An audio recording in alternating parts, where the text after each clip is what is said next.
Everyone, good morning. সবাই কেমন আছো? আশা করি সবাই ভালো আছে। নতুন একটা সকাল দেখতেই পাচ্ছ, শাড়ি পরে রেডি হয়ে গেছি। কোথায় যাচ্ছি সেটা পরে বলছি। তো দেখো, রেডি হয়ে গেছি, একটা সুন্দর একটা মলমল কটনের শাড়ি পরে নিয়েছি। তো চলো, ম্যাচিং করে একটা ব্লাউজ পরে নিয়েছি। তো চুলটা খালি একটু কাঁকা দিয়ে বেঁধে নেবো, আর এমনি রেডি হয়ে গেছি। কিছু পরিনি, টিপ আর সিঁদুর পরেছি, আর একটু হালকা লিপস্টিক দিয়েছি। তো চলো, আজকে কোথায় যাচ্ছি সেটা তোমাদের। তো আমি আর ভাববো বেরিয়ে পড়েছি, এখন যাচ্ছি আমরা দোকানে। তো এই তো আমরা দোকানে চলেও এসেছি। ভাববো দেখো ঢং করছে, দোকানে এসে চুপ করে দাঁড়িয়ে আছে, মানে কিচ্ছু জানে না, কিচ্ছু বোঝে না। তো এই হলো ভাববো দেখছে। আর এদিকে দেখো আমাদের বসানো হয়েছে। তো এখানে আমাদের যেটা হবে সেটা হচ্ছে পুজো হবে।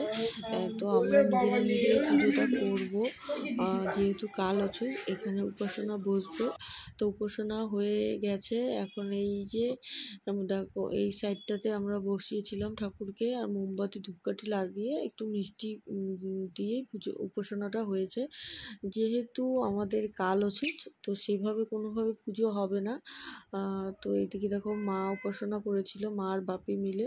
তো উপাসনা করা শেষ, এখন আমরা এখানে বসে আছি, এখন বাড়ি যাব। চলো, বাড়িতে চলে এসেছি। তোমার দাদা ভাই দোকানে আজকে পুজো ছিল।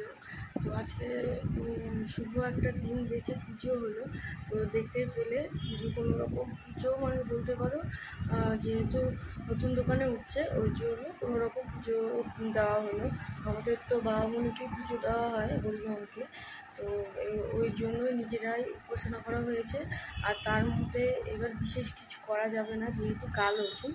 তো কোনো রকম উপাসনা করে দেওয়া হয়েছে। একটু মিষ্টি নিয়ে এসে আমরা নিজেরাই পুজোটা করেছি, ঘরের পুজোর মতন। যেহেতু পুজো বড় করে উপাসনা দিতে পারবো না, ফুল টুল দিয়ে কাল ওষুধ যেহেতু, তো ওই হিসাবেই এই পুজোটা করা হয়েছে। তো দোকানের মালও পর্যন্ত এখনও তোলা হয়নি। তো তোমাদের সাথে বাকিটা শেয়ার করব। আগে মাল গোছানো হোক। তো তিথিটা মানে পার হয়ে যাবে বলে তাড়াহুড়ো করে পুজোটা করা হলো। তো মাল আজকে ঢুকাবে সারাদিন, আজকে কালকে ঢুকানো হলে তোমাদের সাথে আমি বাকি ক্লিপটা শেয়ার করব। দোকান পুরো গুছানো হোক।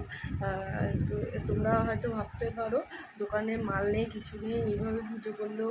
আর এটা কী পুজো করলো? আসলে হরিঙ্গের পুজো এইভাবেই হয়, উপাসনা করে ফুল টুল দিয়ে সাজিয়ে দেওয়া হয়। তো যেহেতু এখানে আমরা কিছুই করতে পারবো না এবার কাল ওষুধের জন্য, তাই কোনো রকম আমার শাশুড়ি মা শ্বশুরমশাই মিলে উপাসনা করে খালি উদ্বোধন করলো। তো পরে পুজো হবে, যাই হোক। তো মালটাল গুছানো হোক, তারপর তোমাদের সাথে শেয়ার করবো। আর বাইরে এত গরম, আর ভাববো যা দুষ্টামি করছিল না, বলার মতো না। তো চলো, পরে দেখা হচ্ছে তোমাদের সাথে। আর এইদিকে দেখো বন্ধুরা, কি মুষলধারে বৃষ্টি নেমেছে, কি ঝড় তুফান হয়ে গেল। তো তোমাদের কার কার বৃষ্টি ভালো লাগে? আমার তো খুবই ভালো লাগে। আমি জানলার পাশে দাঁড়িয়ে বৃষ্টিতে একটু ভিজে নিয়েছি। তো তার ভাবলাম তোমাদের সাথেও একটু শেয়ার করি। দেখো এত গরম, তো বৃষ্টিটা হওয়ার পরে এখন ঠান্ডা পড়ে গেল। আর হ্যাঁ, তোমাদেরকে তো বলেছিলাম দোকানে মাল ঢোকানো হলে তোমাদের সাথে দেখাবো একটু। তো এই দেখো, দোকানে সাজানো কমপ্লিট, মাল অনেকটাই ঢুকে গেছে। তো ভাবলাম চলো তোমাদেরকে একটু দেখিয়ে আনি। তো কেমন হয়েছে অবশ্যই কমেন্ট করতে ভুলো না। আর আজকের ব্লগটা কেমন লাগলো, আশা করি তোমাদের ভালো লেগেছে। টাটা, আজকের মতন এখানেই।